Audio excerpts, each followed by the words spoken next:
should pop up soon. Maybe. Something should pop up. Need to put mute on so that's crazy shit. Oh. There it goes. Do you want me to jump into Twitch on my tablet to get us a viewer? Mm-hmm. Maybe. I will do Hopefully I sound alright. Maybe. You sound wonderful, Mike. Oh, I know. I'm aware. I do not show us live yet. Let's try this one. Same. We'll have the dragon teach about There we are. rolling dice.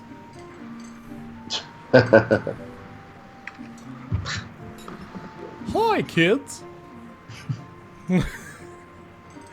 God. Welcome to our podcast. Oh, jeez, no. Oh, man, this has turned into Mr. Rogers' nightmare. What? He would love this. No, he would not. I don't think Mr. Rogers would be that, against it. To the point where he's like, I'm not saying it was his nightmare. I'm saying instead of Mr. Rogers' Neighborhood, this is Mr. Rogers' Nightmare. Oh, this is Mr. Rogers. Oh, good. I'm glad we have a name now. Oh, Yeah. It's no longer podcast. I still love you, Glen. Oh, goodness. Oh. All right. Oh, hi, wow. Pineapple. Pineapple. Been forever. People. Don't be hating on the dragon. The dragon is all-knowing. The dragon. How do you kill a dragon with fire? I feel like that's the opposite of, unless it's like an ice dragon. He's green, so I would assume sort of acid dragon. Aren't normal fire dragons green? I would figure a fire dragon would be red, right? I can give you that. He could just be like a fairy dragon that doesn't have anything but magical abilities. He could be Pete's dragon. I played way too much Might and Magic. Heroes of Might and Magic. Maybe you did. I really did, because I was just like, yeah, the ones were green that were fairies. They didn't have anything. Then you had the skeletons with the necromancer dragons. Then, yeah. Way too much Heroes of Might and Magic. Don't worry about it. Continue on. All right. I can't hear myself in these headphones, so this is kind of weird, but... I can never hear one. Yeah, I don't know how loud I'm talking, so... All I have to go off is the levels down there and the OBS. Well, if you see me go like... Yeah. On my end, both of you sound fine, so... All right, great. Hello. Hello. Hi. To the first podcast. Beta. Lively recorded podcasts with a very, very beautiful overlay. Best overlay ever. Number one overlay. Now we can't use that wizard's hat for anything else. It's ruined. That wizard hat's on my profile when we play on Wednesdays. Really? Yeah. Is that the wizard hat for your character? Wizard hat, it's the one that... Well, it's the one I use for the DM. Because Mistretta was the wizard, but I had his as a magic broom. Because of his broom that he had, but... Didn't work out. Mistretta. Anyways. You could have lived. Everybody was to let you die. Anyways, guys. All right, so let's get this I tried. party started before I have to edit too much of this podcast. Go. So, welcome. Thanks for tuning in. This is our episode 0, our beta test, if you will, of our podcast. Tonight, we have over here to my left, your right, Harrison. He is the... If you can't read my very tiny, horrible text down here, I am a DM, and he is also a DM. But below me, who plays Welby on Wednesdays, give it I'm up always for... below Mike. Yeah. Give it up for Glen. Way to ruin it. Womp womp. Oh, you can't hear it, but I put a laugh track in there. Oh. Yeah. I always forget because we can't hear half the stuff. Like there's a tavern music and all that stuff. Yeah. Oh, you know what? I can. What like create some weird feedback? No. So what's cool in tabletop audio is, oh man, it's not in this one. So Give us a when link. you go into to the other music and you make a playlist of all these songs that he has, you can send that link out and people can just listen to exactly what you listen to at the same time. It's pretty neat. Which I thought it was for the sound pad, but I guess not. I have no idea. Anyways, Continue. back to the matters at hand. 0.1. I like 0.1 better. 0. Well, I'm not a programmer, so I don't know the proper. That was pineapple. Pineapple. So. Oh. Is it? I like 0.1. All right, fine. You know what? Maybe we should make it I 0.1. concur. That means we'll have 0.1. many other versions of the beta one. Come out with the actual one. All right. Knowing us, yes. So yeah, I'm Mike. There's Harrison. There's Glenn. Normally we are here every Wednesday to annoy you with our games of D&D. So today we're here to do a little podcasting. We used to do this back in the day for some games we were developing, and that was a lot of fun. So we said, why not do it again for games that we're playing now instead? It seems like forever ago now. It does. I think we stopped doing it in 2015. 15, yeah. Yeah, somewhere around there. The last Like October-ish? something like that, because the last episode you can still find it on iTunes. Oh God, don't find it on iTunes. Well, they're gonna have it once I start updating the feed, but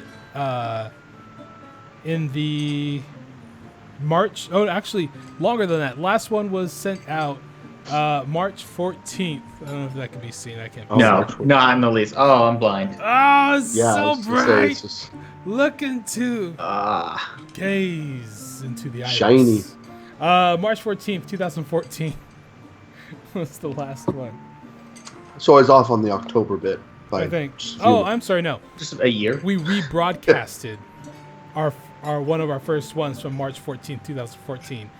I published that March 30th, 2015 as a throwback. And then we never finished one. We never did one after that. So our Is that because we missed a week? And so it's like, I'll do a throwback one, and then we just never got back together. Yeah, it's very funny. Yeah, because our last podcast on there published is like one of our first podcasts ever published. So that's fun. Very good. It is very good. So we are here How we roll. to entertain, possibly, who knows, to educate, to love, many things. To educate with things that we can't even remember ourselves. Educate and love. Educate and love. That's good. So, Harrison, let's kick it off. What do we got on the docket for today? Okay. On the docket for today, we're going to start out with the new, well, it's a few weeks old now, but the Arcana that Wizards released not too long ago about mass combat. So, Unearthed Arcana is a thing they release every week. There's not a scheduled release of Unearthed Arcana. I think they just, as of late, have been releasing them quite frequently. Well, so this one was a few weeks ago, Yes. and when they release it,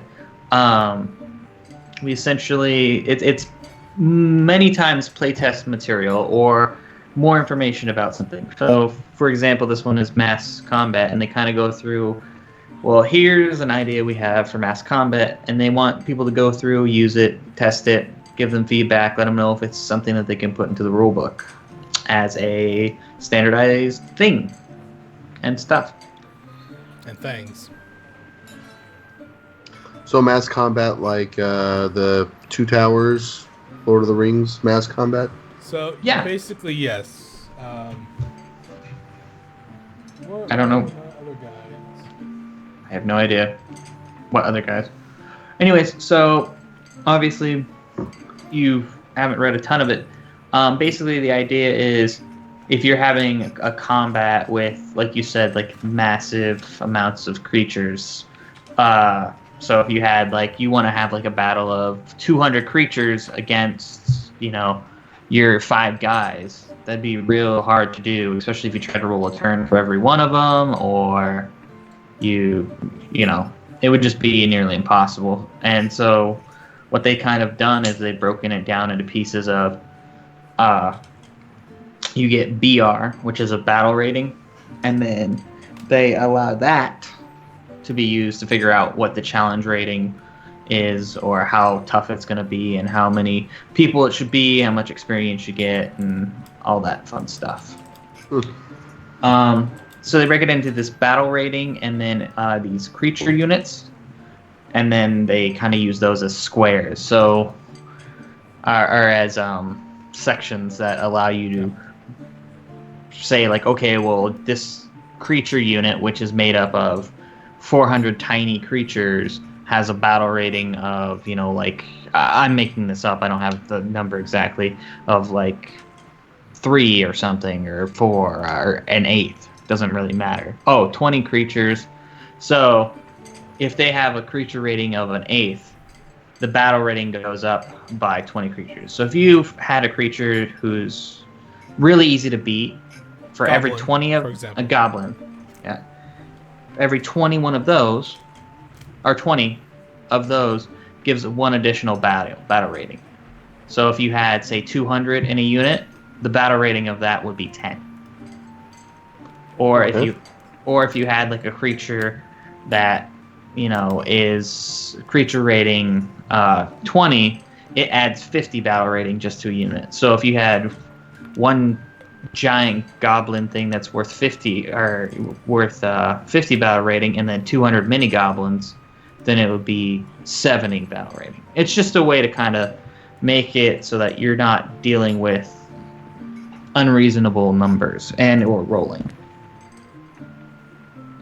One of the things that it's kind of neat about that, though, is the idea of being able to have these massive battles with your characters and not have to try and roll 200 times type thing.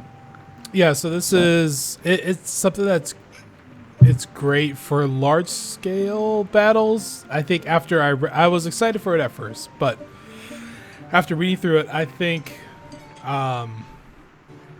there's a certain point where a battle gets so huge that you might be starting to lose sight of the individual character in that battle.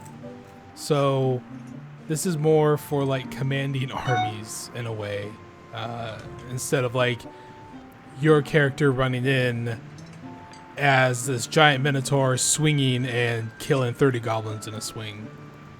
It's more for my army of elves, I believe, versus your army of goblins.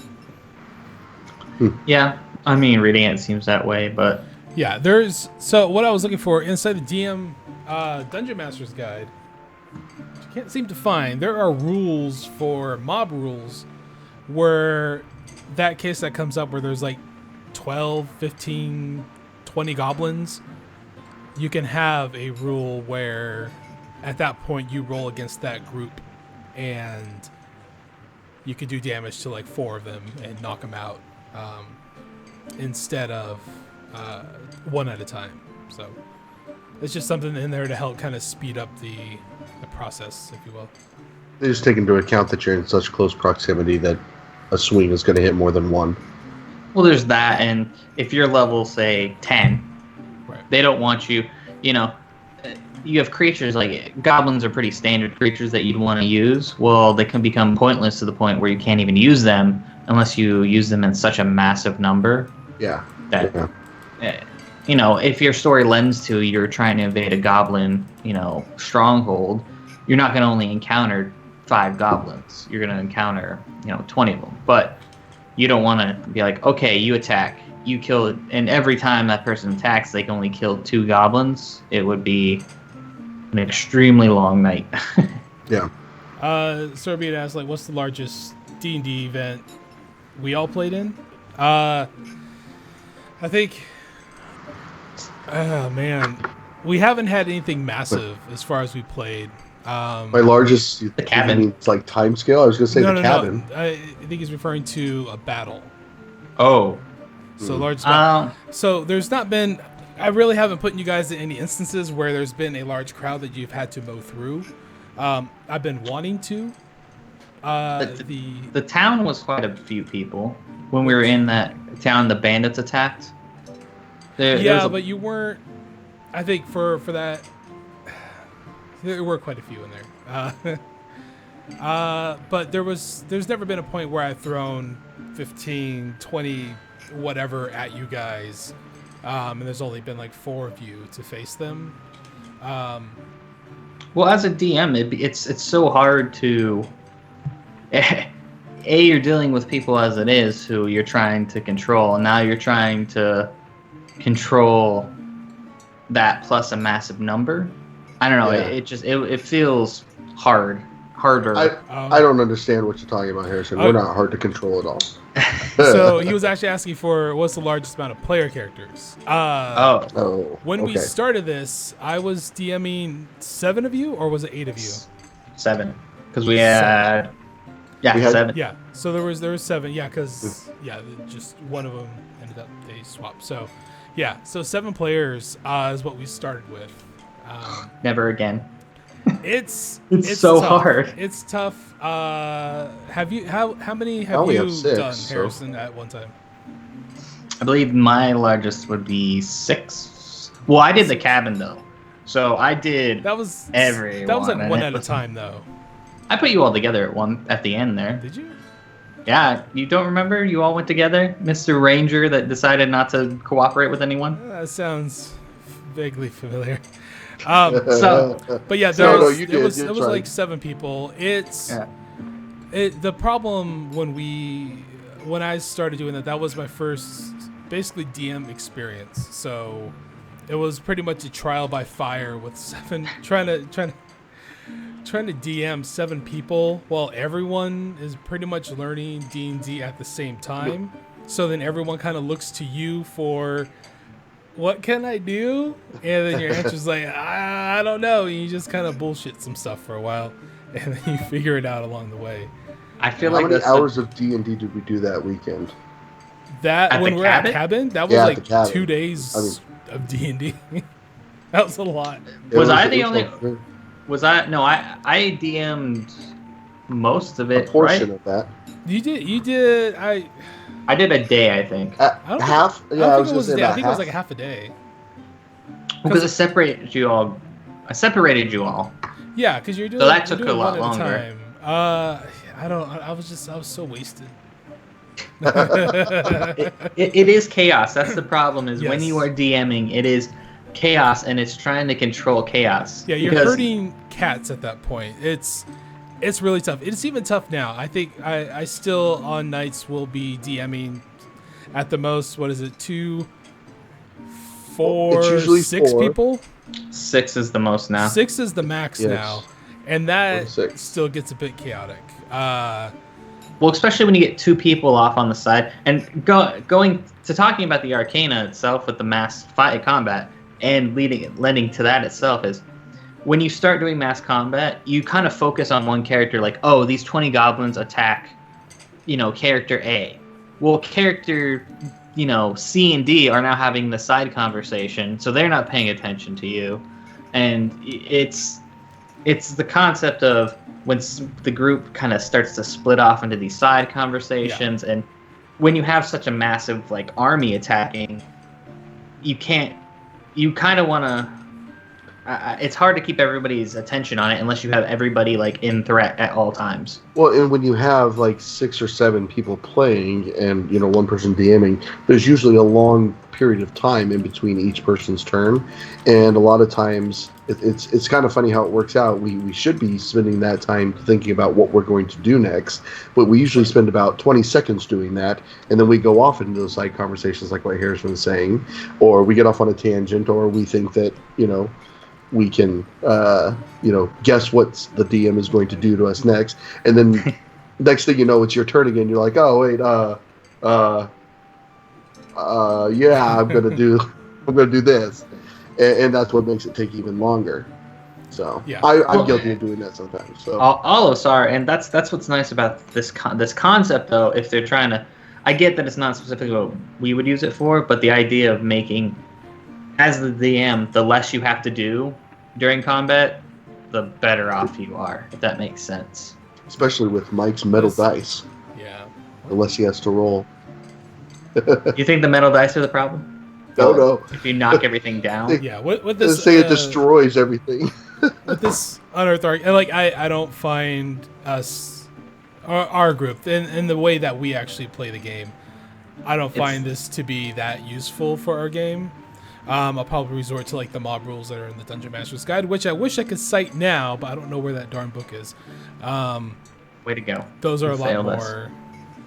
They're more, There's a lot like more you said, in line for wiping out a sizable group of like creature rating 1/4 creatures at a time.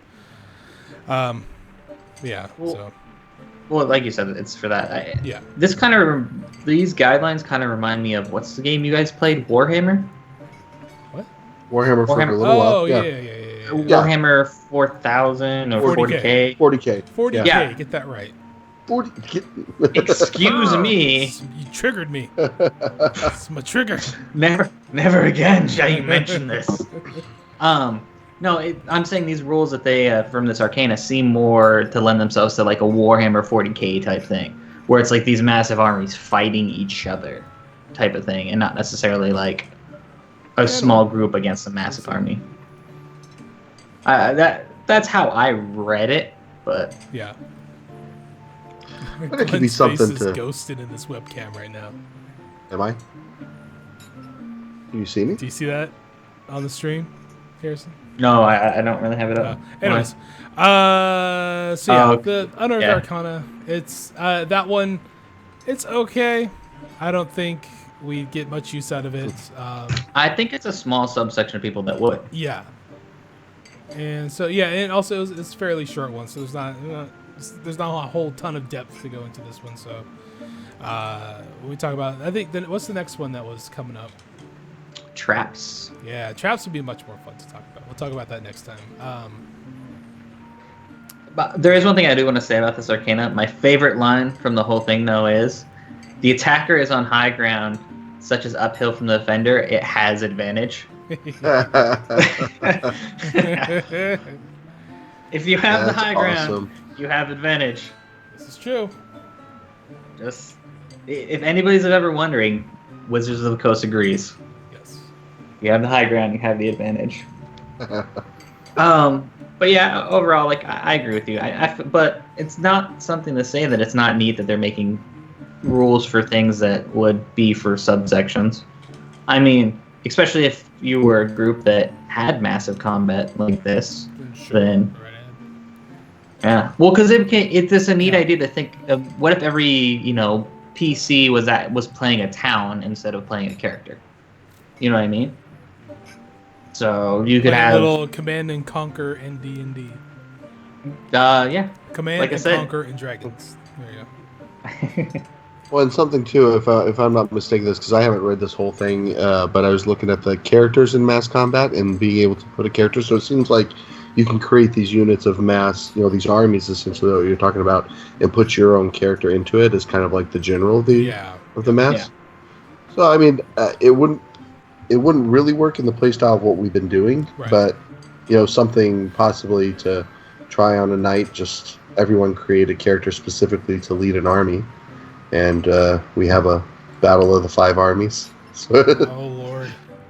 Oh my god. Do you want to Listen. host that on a separate Yeah, segment? have fun. You can have fun. You can have that. Oh no, I'm just saying. Yeah, I'm gonna let you know if we do that. Red Cookie's coming back. That's what's happening. there you go. Keep saying it's coming back. I'll- We don't know, man. We don't know. All right. One thing- What's our Garrick can lead the monk army.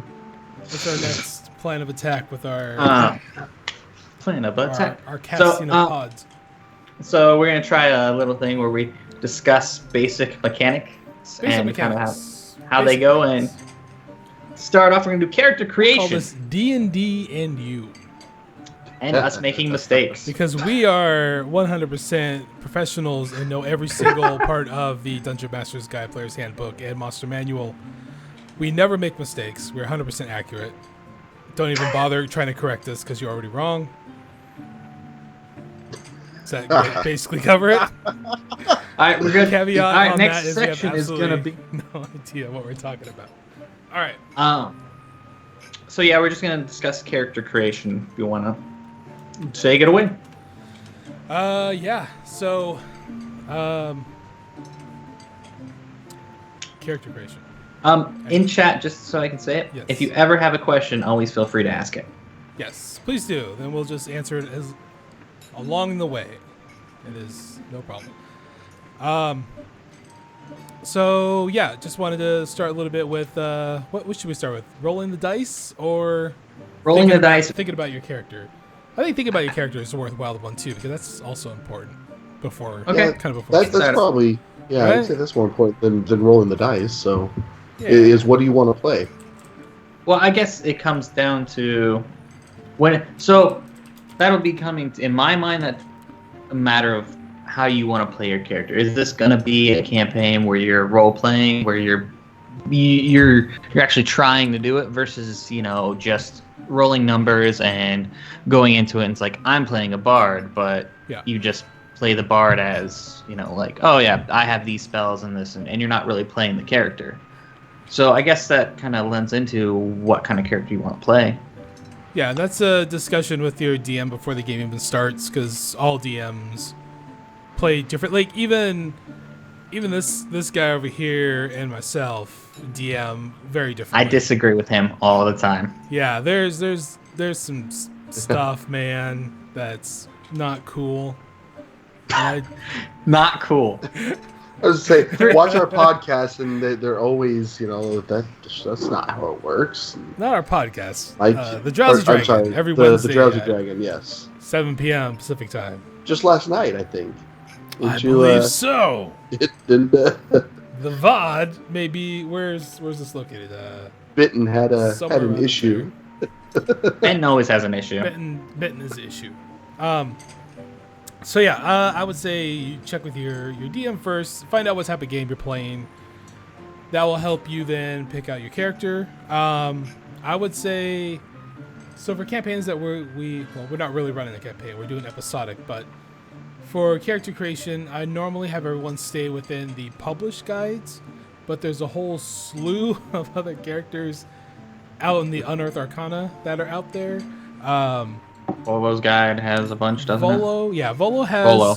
Yeah, he has character races in that book, and also the player's handbook. That's where I usually have everyone pull their characters. Waffles, or Batar, as you know him, the Minotaur is from an Unearthed Arcana, I believe, specifically for them, if not for sailing, I believe, or something like that. So they're from there. But yeah. Did you say Waffles? I don't think we've learned his real name, apparently. No, we knew it was Waffles. You heard the what's his Milton was calling out Waffles when he was behind that rock. You guys heard that? I thought Yep. Yeah, he was yelling that out. So When you just said Waffles, I knew who you were talking about. So It's possible I'm insane. yeah. So. But whatever. it is possible. So, character creation, pick a character, pick something that is going to be fun for you to play, I would say. Not necessarily what you think the group needs. I like the idea of not knowing what your group is going to play. I think that's more fun, because going into it feels too much like a video game going into it like planned. And yes, I read what that said. I know you did too, Glenn. Okay. I applaud the lead up to it. I must say it's like one of those things where it's the long con. Yes. It was a long short con. I'll applaud you for that. Harrison, and I don't disagree with that. I think there is something to not knowing what the other players are going to play that makes it kind of more exciting, actually. But it does sometimes get a little frustrating. We had, like when occasionally everyone in your group is a ranged, attacker. and like no one can take a hit, or there's no one that can, fill any sort of needed role. Yeah, but 'Cause- that comes down to being afraid to die in the game. No, I get that, and it's it's one of those things where to me it's like flip a coin. Like I'm perfectly fine never knowing what other people are playing, but then occasionally you just run into that situation. We did it, when I was playing my last character, and I somebody wasn't able to make it, and we ended up playing a match where there literally was only a couple of us, and we were all ranged characters. There was really none of us that could take a hit, and that's just the roll of the dice. I mean, essentially, that's how the game goes. And but again, it's neither right nor wrong. But sometimes it can be I like tough. to know what other people are playing. Like, so when you guys first started, I think I had everyone going blind initially, right? Because I think Yes. when we started the campaign, everyone We were completely went blind. And that turned out pretty okay because we ended up with 2 tanks at the beginning. Let's see, Henry the Bard. I think he's the only one left from the original one. Oh, Morty. But yeah, it turned out all right. Mine was from our current one. Mine was original. Yours wasn't from, not the original. I'm talking about the campaign part 2, when you guys were on the hunt for the people from campaign part 1. Oh, Yeah, you made a paladin that was like a druidic paladin type of tree-loving paladin. Then we had Morty, who was also a paladin. So we had 2 tanks. We had Yenri, who was a bard. We had Airly, which was a ranger. And then we had... Oh, what was Tony? Tony played a tiefling rogue, I believe. I forget. Rex. Yes. Rex was his name. He was a tiefling. I remember that specifically. Yeah, and he was a rogue. So, I believe... No, actually, it At wasn't that a tiefling, point, I was already tieflings weren't allowed in that the first part of that campaign, I believe. He was something else. Was I the fighter or the monk at that time? I think I was the fighter monk by was that point. the original one. Desmond was the one you made for that one. Desmond was the I fighter, can't remember what Tony was. He almost died in the water, right? Or was that Tony Brad? was a tiefling when I was Desmond. No, he When you were wasn't. Desmond. Yes. When he was Desmond, Yes, he was a when tiefling. when I was Desmond, because That, remember. no, stop. Hold on a second. Hold on. Okay, right. When we first started, when you guys started in Azeroth, I didn't have tieflings in there because you guys weren't making tieflings. He was So a you mage, guys wasn't progressed, and then when we switched to episodic, I let you guys keep your character if you wanted, but a few of you guys re-rolled to a new character at that time. That's where his tiefling came in. But before the tiefling was something else. he? Wasn't he a wizard before that? Before the tiefling? He was a Yes. wizard in the original one. In the original one, and then he That's it. Get became. him on the phone. Let's find out. Yeah, I don't remember what Tony was. This is actually. So it we might went be- after. It might be in the folder. I'm gonna go take a peek. Hold on, I'll be right back. Be right back. Anyways, so as far as character creation goes, though, if you're picking your background, I don't know. If you're gonna do it in the sense of where if it's a non-role-playing game and you're just trying to do whatever, you're just trying to min-max, for lack of a better term, then your background's really not going to matter to you and you're not going to care. If there's no role-playing and it's just strictly going to be dice rolling and that type of stuff, then it's not. I don't see your background even mattering to you. Most people are just not even going to create something. It's just going to be... The only time I picked my background based on the story was with my Desmond character. Every That's other because time we I were running a campaign. Yeah. Every other time that I've created a character, I've picked my background based on really how it would help my character. Right. See, so the min-max, and that's what I was saying. Who does that? So it's not going to matter. Like, for our current one, I picked Guild Artisan, because we were brewers and all that fun stuff, so... Yeah. So, yeah, it just comes down to when you pick a character, check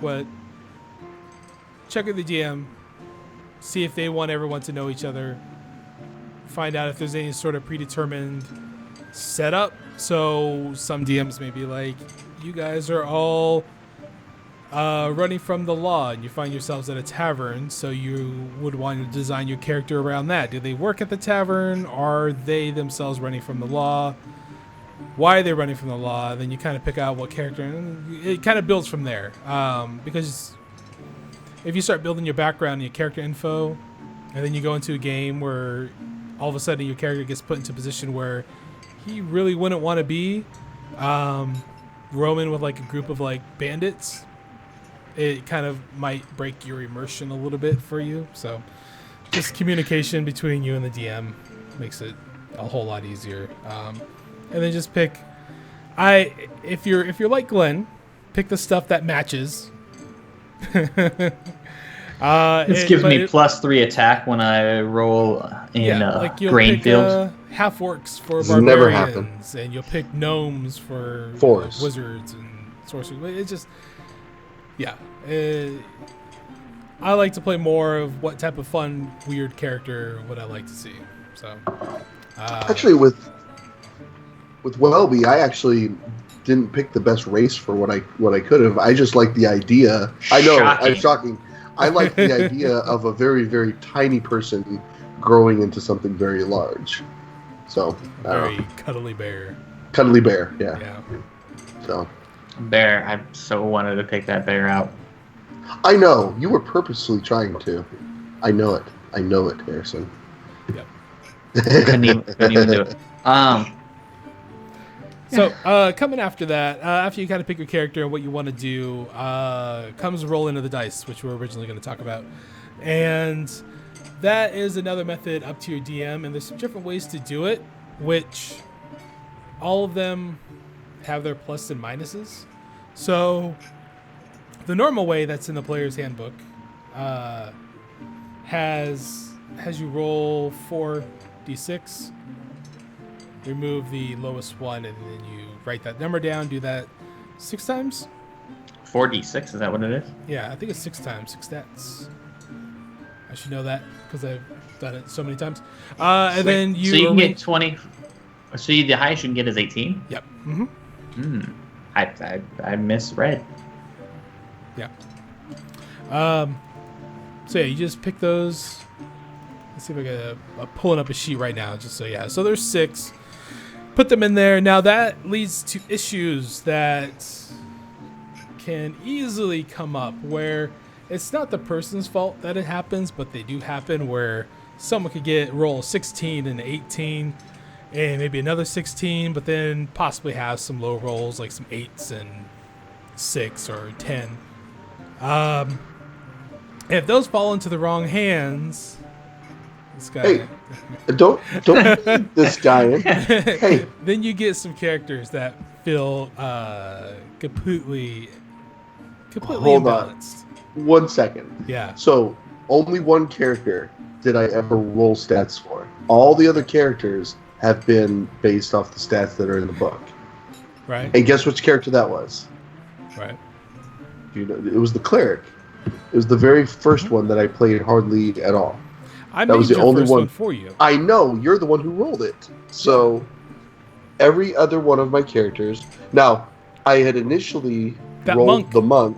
I rolled for the monk and I rolled it improperly because I didn't know what I was doing. I did roll him improperly, and I went back and I scaled him back and just used the numbers from the book. So all my characters that I've played have just had the book numbers. So the problem comes from that when your DM is it can create an imbalance in the group. So if you have some person that is extremely good at one thing and can either, just one shot a lot of, properly leveled creatures, and then your group doesn't get to, the other PCs don't get to shine, don't get to do their thing, can cause a little bit of grumpiness in the group. But then you can possibly have it in a way where everyone kind of gets lucky and everyone becomes quote unquote overpowered, and they just start blazing through everything. And you start having to put larger beasties in there, and you kind of miss out on a lot of creatures to use without having to customize each one and beef them up. So there's the other method where you use the 15, 14, 13, 12, and 10 as predetermined numbers. What? thought I was lower for some reason, but I could be wrong. I don't have it No, up. I think that sounded right. Okay. Yeah, 15, 14, 13, 12, 10. Yes, because the 10 gives No, you 15. 15, 14, 13, 14. 12, 10. 10? No, Yeah. that's only 5. 16, 15, 14, 13, 12, 10. You're right. 16. Where's the book? Hold on, I got it. I'll get it for you. Keep talking. Player's Handbook. Find it on Amazon.com and your local game shop. Or Barnes & Noble Preferably. as well, or something like that. Do those exist still? Barnes & Nobles? Yeah, so in the book, 15, 14, 13, 12, 10, 8. There we go. Yeah. So- deal with it. That's a good way. That's the way that had everyone start rolling in the group. Keeps everything fair, everything level. And I found it to be a little bit more of a balanced, enjoyable situation, especially for the ones that don't care as much for the stats. It just kind of keeps everyone on an even playing field. So later on, as you level, you can build your character however you want and mix or do whatever the heck you want to do. And then there's also the points buy, which we have not tried, which is interesting. I believe that's more of like a system that you find like in Fallout or Elder Scrolls. I think they do points buy. I think. Might and Magic was that way. I know I'm going since like 1998, but the Might and Magic games are Where you that just way. have a pool of points and you can just start plopping them into whatever you want, but you only have a certain number that you can use, and so points will fluctuate and change as you use them. So in that scenario, Mike, Yeah. can you start off? Could you just completely max one stat to 20 at the very beginning? But that's going to gimp other stats. But Oh, yes. of course, yeah. It's going to get them sacrifice of- immensely. Another reason why I like sticking with the preset numbers is with the group that we're playing with right now aren't too big on the playing your character. So if I would have no issue if you had a 18 in strength on your barbarian, but you sacrifice to have you had to use that 4 in charisma. Mhm. So when you go to town, you can't talk to people. People are just, they don't like you. But the can problem with fight. the problem with the group Slingshot. is that everybody's going to want to barter with the guy or chat up some people when your character's not really gonna be able to do that. He's not gonna have that skill. Or if you put it into the low number into intelligence, people are still gonna want to solve all the puzzles and try to figure out things, but their characters shouldn't be doing that. So that's the only reason why I shy away from those things, because But in that scenario, they'll have more negatives. I mean, if they are only able to put But you 2 can't- in a Right, character stat, it's more for what is that, a interaction. -8? Or Every 2 points you go under 10, it's a -1. oh, okay, so Yeah. Like a negative. But the point comes down to if your guys, for like you were saying, the intelligence one is the easiest one to see the issue with, because if your character has, a 6 in intelligence, well, you shouldn't be able to in combat, you wouldn't think of an intelligent thing to do. You should just be dumb and like, I go kill thing. But it never turns out that way. You don't usually turn your brain off and say, well, my character would do this, not what I do. You think, what would I do, not what my character do. So like, kind of like an NPC. If they run at the first thing normally that they see. They don't think intelligently. They think of what just shot me, I'm going to shoot it back. And if you have a little intelligence, in my mind, you're not going to think strategically and be like, you know what? As this barbarian, if I go over here and I run behind this bush and jump over this crate and do a 360 and hit this guy in the ankle, it'll cause a tumble of all, you know what I mean? And it's hard to do that because you're not really that dumb. Yeah. It's hard for a lot of people to put themselves in their character's shoes. So with our group, that wasn't really working, because I know there's a few people in there that has some low stats and things that they should not be doing in game. But it's just hard because you want to be the guy. You want to be the guy that be able to smooth talk that blacksmith into giving you that sword, or figure out that really you yourself already figure out that complex puzzle, but your character is just staring at it drooling. But you want to be able to help, but you can't because your character can't. But you know, our group, the way they function, can't seem to grasp that as well. So that's really one of the main reasons why I keep points by our traditional rolling out of there. Just for that fact. Like, yeah, it'll be fun to kick down doors with, you know, with one swift kick. But, you know, it's... Okay. A, screw doors. That's not a fair thing to bring up. You son of a bitch. No, well, and one of the things we don't do as much and is weight. Weight, especially, is a big one because a lot of times you'll sacrifice strength for something. And strength is your carrying weight, and then your encumbrance and all that stuff. And we're not doing that too much. So, you know, there's not a huge problem to sacrifice strength if you're a dex character, except for there really is if you think about carrying stuff. Yeah. Like right now, I'm sure that several of our characters are over encumbered. Oh, probably. So that's actually something that, using the app, I do watch. I actually have always made sure that my character is not carrying more than what they are supposed to physically be able to carry.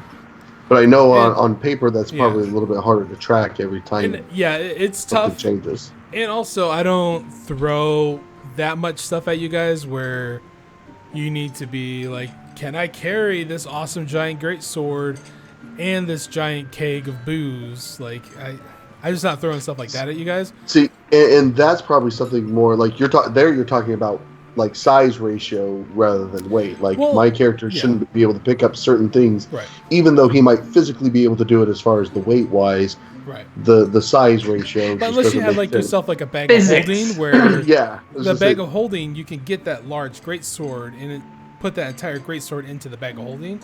Sure. You guys don't have one yet, and I haven't given you guys any bags like that because encumbrance is not really a factor yet in the game. I think if we were running more of a traditional campaign full of story, I'd probably focus a bit more on encumbrance. But since we're just running episodic, you kind of imagine you come back from that day of traveling and you unload stuff in your room and you're back to your normal low weight again. So I'd be impressive if you really aren't encumbered at all. It's so hard not to be encumbered. Yeah. Like, the true encumbrance is such a small amount of stuff. Like, what is it? You have your carrying weight. I don't have to. It's your strength times 10 equals how much you can carry. So how much you can carry, but that's not encumbrance. If your strength is 12, you can carry up to 120 pounds of items or something like that. Yeah, but that's how much you can carry without how much you can carry. Encumbrance is like times 4. It's super weird. It's like your strength times 4. It's very odd. Encumbrance and that, because there's how much you can physically carry, and again, this is by the book. How much you can physically carry, meaning like how much you can put on yourself and still move. And then there's encumbrance, which is at what point do you stop moving at full speed, which I think is only times 4, if I'm not mistaken. Your strength times 4. Strength times 4? Yeah. So like if you had a 10 strength, it'd be 40 pounds? Yes. That's what I'm saying. It's super hard not to be encumbered. I know it's somewhere in there, and I unfortunately don't have access to it right now, and I don't want to type because it'll make loud noises. But yeah, if you look for encumbrance versus, I'll check that out. But don't need both of you looking at it. I say no. I'll check that out later. I mean, I'm looking because what we mostly do is just what can you carry. If you're under that, you're fine. I'm about 80 pounds under that. Under what I can carry. Lifting and carrying, and you, straight out of the Player's Handbook, page 176. Please turn your books. Lifting and carrying. Is that what we Your follow? strength score determines the amount of weight you can bear. The following term defines what you can lift or carry. This just became a Monty Python podcast. Carrying capacity. Your carrying capacity is your strength score multiplied by 15. No more. No No less. less. This is the weight that you can carry, which is high enough that most characters don't usually have to worry about it. So, when it comes to the variant for encumbrance, the rules for lifting and carrying are intentionally simple. Here is a variant if you're looking for more detailed rules for determining how a character is hindered by weight of equipment. So this here is completely optional. When you use this variant, ignore the strength column of the armor table in Chapter 5 Equipment. If you carry weights in excess of 5 times your strength score, you are encumbered, which means your speed drops by 10 feet. No more, no less.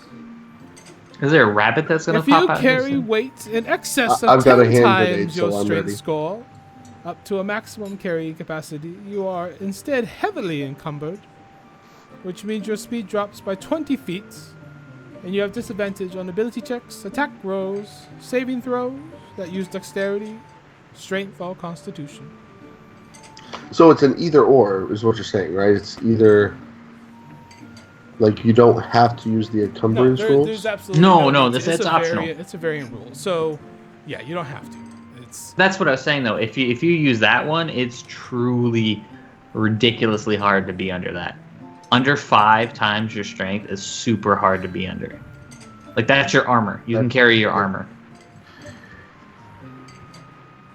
anyways, Maybe we'll a bow. never use encumbrance.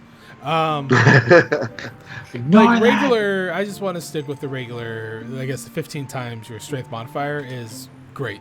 That's a lot of weight. It's a lot of stuff. Like you're not going to be Depending- not if completely you had a out of it, 4. but then if you start picking up cool stuff you find everywhere, you start becoming a little pack rat, like how you play Fallout. Then you're going to start getting encumbered, quote unquote, in a way. How many rolls of duct tape? Well, can I but hold? see Yeah. that goes back to what you're saying though. If you max out 1 to 20 and say you made your dex 20 and you made your strength 4 because strength doesn't matter to you, right? 60 pounds. Well, then yeah, yeah, you then can you're only- limited.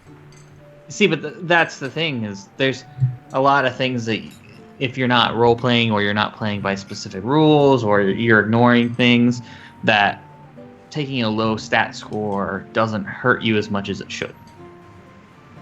Yeah. So- No, I can see that. I can see that definitely. So it would. I think it would have to be if we ever did characters like that, where you allowed us to do the point where you know, and you looked over our sheets initially, you know, you'd have to say, okay, you know, Glenn, the way you picked all of these, this is. I'm not going to allow you to.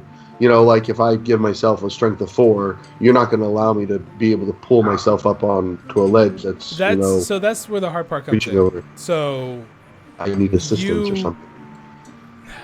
it's hard for the DM to track all of that. Harrison, your webcam froze or something. Oh no, you're just very still. He was just holding still. He's- It's very He's a hard for gazelle. the You're blinking, but your webcam froze. very hard for the DM to keep track of everyone's different stat like that. Oh, Like absolutely. I can't like to keep track Oh, it's of people's impossible. strength, people's intelligence, wisdom, even charisma at the least would be extremely hard to do. So it's really on. That's where a lot of it's relied on the players. But like being the DM, like I have your sheets and I know you like Tony's character in the first game, his wizard Rico was a strength of I think 3 or 2. It was super low, and so he was a weak. He played it a few times as a weak little wizard, but you know, like I can remember something like that, but I can't keep track of everyone's. Like I don't know who the next weakest person in that group was. So Well, and it's also hard to. people, when you start role playing, especially like in games with people who don't understand the difference between this is you and this is your character, Yeah. like people get hurt feelings over things that aren't. And like when you're the DM, like you said, I was trying to kill you as the bear. Yeah. That actually is not true. It's I just know, yeah, you it's- ran up to them and I was like, oh, you're in front of them. Only the one. The other one came at me from behind. My sexy bear ass was showing. But it's hard for people to take that out of their mind of like, oh well, or for example, Benton. You know, when Mike attacked Yenri, it wasn't Mike attacking. It was his character. I wasn't Yeah. going at Brad just because I wanted to be a stabbing hobo and like kill everybody. It had reason and meaning behind Benton not liking Yenri. So it's hard to take yourself out of that position because I'm not attacking you, Brad. I'm attacking your Benton's attacking your character for his reasons. Well, no, I had this similar situation with Desmond and what was Tony's tiefling Rex. You know, like they're at the very end, like, and yeah, you know, at first I was like, dude, come on, you don't need to attack me. We can just keep going on with this, but like he was playing his character. He was playing his character, and yeah, and he did it. Yeah. He did it right. I mean, he absolutely played it right. Yeah. But at first, I was just like, "Oh man, we come on, let's just keep going on with the new adventure we're going to start." But no, I mean, he did do it right, and I wouldn't hold that against him because that's, for all practical purposes. Even though I tried to convince him, and I thought Desmond was a very convincing person, when I had the opportunity to kill him and did not multiple times, he still. He wanted me dead, so it is what it is. That's his choice. That's how I want to play the character. Yeah, which is, absolutely. There's no wrong way to eat a Reese's or play a character. I was gonna. I don't know. I lost my train of thought now. Now I'm like chocolate. But yeah, it's so hard to take yourself out of your character and play that character. Like, yeah, and not have any of your own personal thoughts or emotions or wants come into play. Yeah, and it's everyone. I mean, I've done it a million times. Everybody's done it. It's just it's super hard, and if you can't have that, then it's hard to have those stat lines that are so skewed. So yeah, you can't. Exactly. So, in the short, when you're DMing, find out if your PCs can handle PCs on how they want to play. So if they're more of, let's go on an adventure, and I don't really want to worry too much about playing my character, which is usually something that would come from new players a lot, or at least ones that haven't been playing for many, many years. But, if you do have that one person in your group who really wants to play their character, they'll still take the same type of dice rolls as everyone else, but just definitely encourage playing their character. Because then that actually helps others kind of loosen up a little bit, because there is a bit of a shyness that happens when trying to play your character, especially if you want to start doing voices. Never again. Harrison is the master of voices. Terrible voices. Hey, you guys knew where those people were from right away last night. So that's another little short bit. If you do voices, just do the voice. Yeah, don't call yourself out on the poorness you think your voice is, because your characters are already going to be like sucked in and accepting whatever voice you're coming up with is the voice of that character.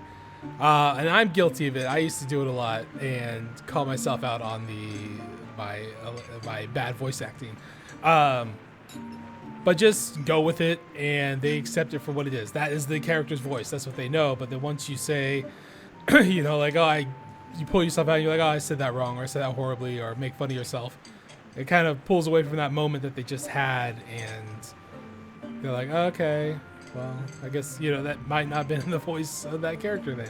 And you just start questioning stuff. So if you do voices for your characters, just let them be. And if they're bad, don't even worry about it, because you have just created a unique character voice for that bartender. Bad voices are even better.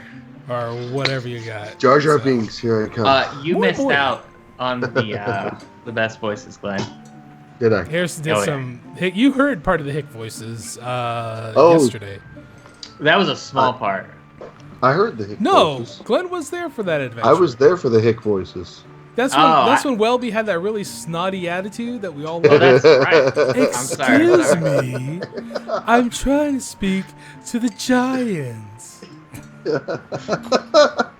didn't like the mountain tieflings voices? Oh, man.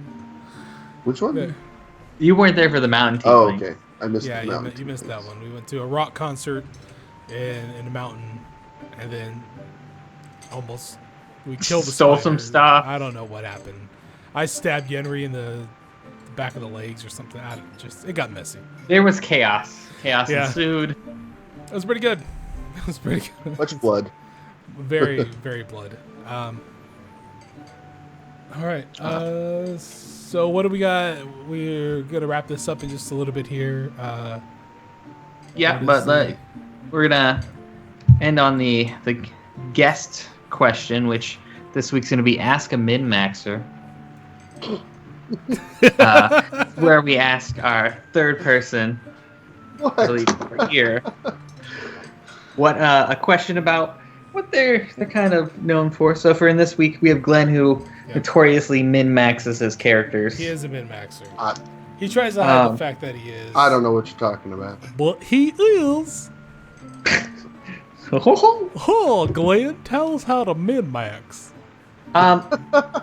So just as a question, I guess describe what min-maxing is and kind of how do you go about it?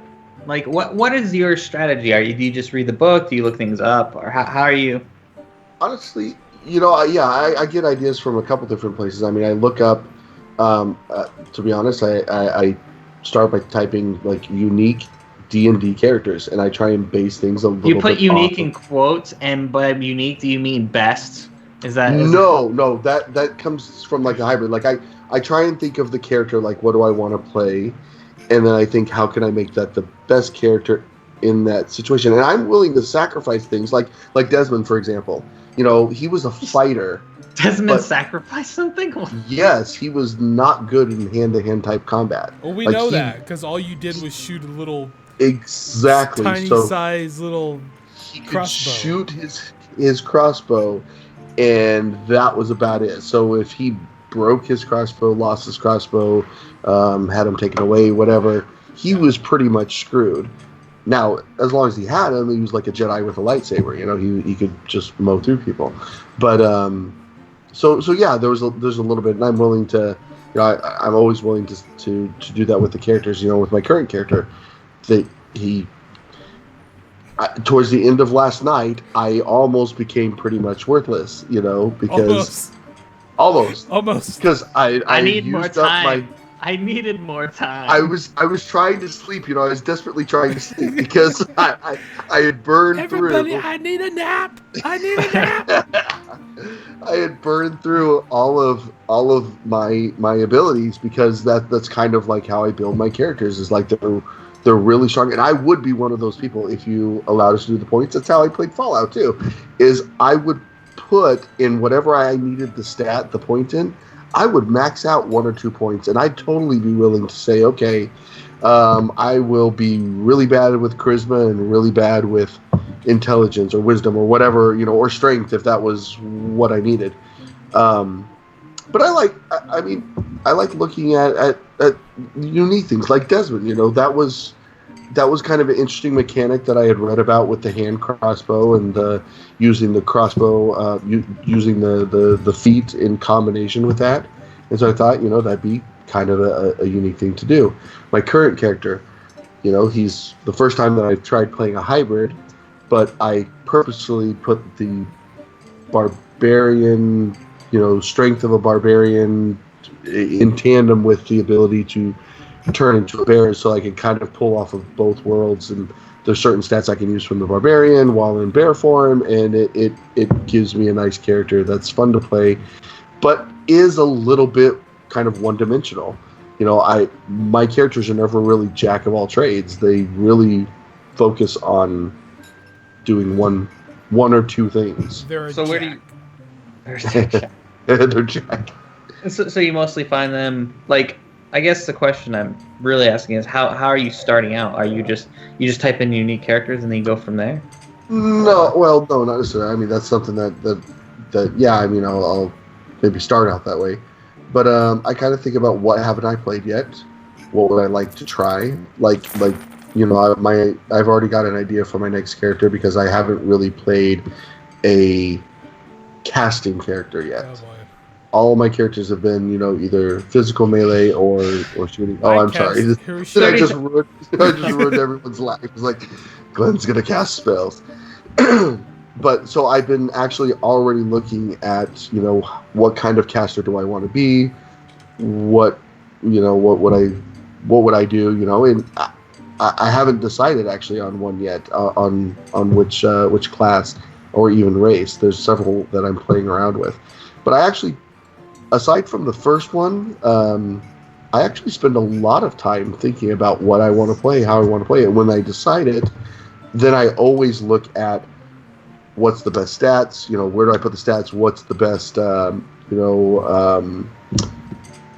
skills for me to take that's going to help augment what I want to do with that character. What's the best background, with the exception of Desmond. I always pick what's the best background that's going to give me the skill that I want to go in tandem with that character. If I have an option to pick feats, then I'm going to pick a feat that's going to augment that part of the character that I'm trying to specialize in. So I mean, I don't know if that's the answer to your question, but I mean, I try to make the character as best as he possibly can be in as short of levels as I can. DPS check? Yeah, essentially. Excuse me. That's but yeah, well, I mean, like my current character right now, it's starting to not be as, since we're getting into higher levels. By level 5 or 6, what I'm doing with this character, I have to change it up a little bit, and I knew that because he was only going to be strong at level 2, 3, where my health as a bear. 5, 6, 10. Well, my health as a bear at that point to start to be a level 2 character, which I was, or 3 to start, and to have 30 some health points and 2 attacks. But now as we're getting to higher levels, my character by himself has more health points than the bear does. Yes, I do get to pull the bears with my characters as I change back and forth, but you see, like my AC is higher as just staying as a barbarian. Yeah. So I mean, there's some sacrifices that eventually, as you gain levels with this particular character, that he's not going to be as strong as he was at a lower level, and that's when he'll probably die, and I'll have to pick something else. Here at another level or 2, he's not going to be as strong as he seems right now. But I knew that when I made cast him. Fireball number 17, and with that I get an extra bonus to. No, I was just It's an interesting thought because I guess I don't. It's an interesting rule because I've not even back when Glen and I played World of Warcraft, even at that point, I can't say I min-max. I would lightly pick what a good build would be. Be like, I can use this CC tool. I can use that. I would only go with what the game in there told me. I would mix stuff up. Whereas other people, I don't know if you did the same, Glen, would go on forums, go read stuff, and you would maximize that character's utility and have. If you had to manage 50 skills at the same time, but by damn you will have maximized. You'll have that 0.03% increase in damage. But like we did, why do you think we did well in arenas regardless? Like it was hard to kill you when I would be healing you and healing myself. Like we were difficult to take down. Okay. Oh, absolutely. Yeah. Let me tell you about my favorite thing with that and with the min-maxing, okay? And I actually wasn't fighting with you at the time. I was fighting, I was doing twos with someone else, and I was playing my paladin. I know. Oh. Actually, this might have been before Mike and I started playing World of Warcraft together. That time doesn't exist. I know. but yes, I do. I read the forums. You know, I read a lot in creating my characters in whatever game I'm playing, and I created a paladin that was so much fun for me to play and so much frustrating for people to play against. My partner could die in 2's arenas, and they still couldn't kill me. I would win arenas by just simply outlasting the other 2 people, and they would give up because they couldn't. I've got all day, motherfucker. I got Cheetos, I got Hot Pocket, Mountain Dew. I'm only playing with one hand right now. Now, the downside to that, and I don't know if you remember this or not, Mike, but there was a lot of times when patches and stuff would come out, I could not just jump into an arena or into All your mods are broke. My mods were broke. My keybinds were all messed up. I'd have to redo my keybinds, redo my. And that's why the lesson is always learned. My macros, never use macros. Every time an update came out, it seemed like my macros I would have to change. All these complaints. I use tons of macros so familiar. My favorite thing is I can just imagine Glen be like, all right, going into arena. Macro deploy. It was not quite that easy. I had to push it twice. But it was really bad. Like so on a little Warcraft tangent, I would use my add-ons were, I think I had Auctioneer. I had Gladius. Gladius would just show me stats from the other team. And that, I mean, there was nothing else much that I was using straight up vanilla UI and just keybinding everything. So I never had the issue of ever having to worry about macros or updating add-ons because I was still effective too. I was equally as effective as Glen. But yeah, Glen is like, I need to load up 45 add-ons in order for me to work. Yeah. Effective. DPS check says you were number 2 in the charts. I never DPS. I was just healed. No, and I would live forever. I guess that's the concept. I guess min-maxing in a video game is different than min-maxing, I guess, in D&D. Because there's I don't have to download any add-ons for D&D. It's kind of it's pretty much the same thing. Like you're maximizing your character's output with the skill set that's given. No, I'm saying though, but D&D tries to hinder that by having, like things that technically should, like in a video game, if you have low intelligence, say take Fallout for example. Like if you go talk to somebody and you have super low intelligence, you get different things. You used where to in D, huh? So you used to at least. You play Fallout 4? Okay, I'm sorry. I'm talking about New Vegas and 3. Yeah, where there was certain parts of the dialogue that you couldn't access because you didn't have a high enough intelligence. Or no, if you had enough low intelligence, you legitimately got things like, I know not what you say, smart. Like it was funny. But like you can't do that in D&D. There's too many people around. You know what I mean? Like you can. I can't. But okay. 30-hour session. If you want to play your character, you can. It doesn't make the thing longer, but if a person with low intelligence walks up to the shopkeeper and he wants to barter for the group and he has like no charisma, like low intelligence, he's just a dummy. Like, he'd be like, I want to buy this sword. And they'll be like, that's 50 gold. And he'll be like, I'll offer you a banana. And they're like, no, it's 50 gold. And then like the guy, like my character would hand you like, how about 60? And then like deal, and like that's. I mean, it doesn't take too long.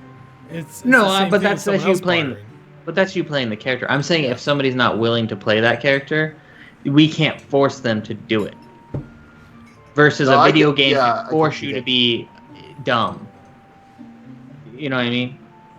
Like we can't force them to be stupid. We can't force you to not have access to something. Well. And in a video game, it's not always a stat check. Sometimes it's just a build, just the way you build your character. Yeah. That gets you where you want to be. You can max out.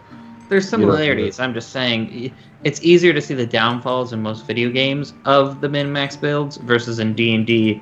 You as the human can negate some of the stuff that's a downfall. That is true. Yes, that's true. Like you're saying with the intelligence. Mike, your camera for. Oh no, there you are. You moved. The overlay just You're bugged just out. holding still. Oh God, did they see everything? I think if you watch the stream, you'll see it move and then come back. But They yeah. Oh crap! I'm watching it. Yeah. That's hilarious. That was good times. All right, so It's that's just like screw this. I'm moving over. probably gonna wrap up this edition of the beta cast. But that sounds very terrible. But We may come back with beta version 0.2. 0.2. We'll see how this goes 0. and see. But we will definitely be back next Thursday live here on Twitch. Do I need to end the stream now? Everyone, okay, I should say where. Follow us, twitch.tv/Dynamic Gorilla. Tune in every Wednesday for Tales from the Drowsy Dragon, where we actually play D&D. Turn into us on Thursday for whatever this podcast is going to be, where we talk about D&D. at you. We talk at you in your ear holes. And then tune into us again the following Wednesday at Dynamic Gorilla's Twitch stream on twitch.tv/Dynamic Gorilla. Follow us on Instagram, where we post a bunch of stupid stuff and upside down videos. Instagram.com/Dynamic Who Gorilla. does that? Pretty much just go to dynamicgorilla.com. You can find all of our content there. We got Neat things coming. some cool, neat things coming. I've designed some cards there that you can download for free use. Do whatever you want with them. Tell your friends, share them around. They are for you. And also, I think Tony's going to be writing up some fun posts for the website, so that'll be cool. And yeah, so Harrison, you want to say goodbye? Bye. Harrison says goodbye. Glenn? Goodbye. So long. Farewell. Goodbye, everybody. Thank you. Good night. Thanks for watching. Adios. Peace. Sayonara. Let's go play Overwatch.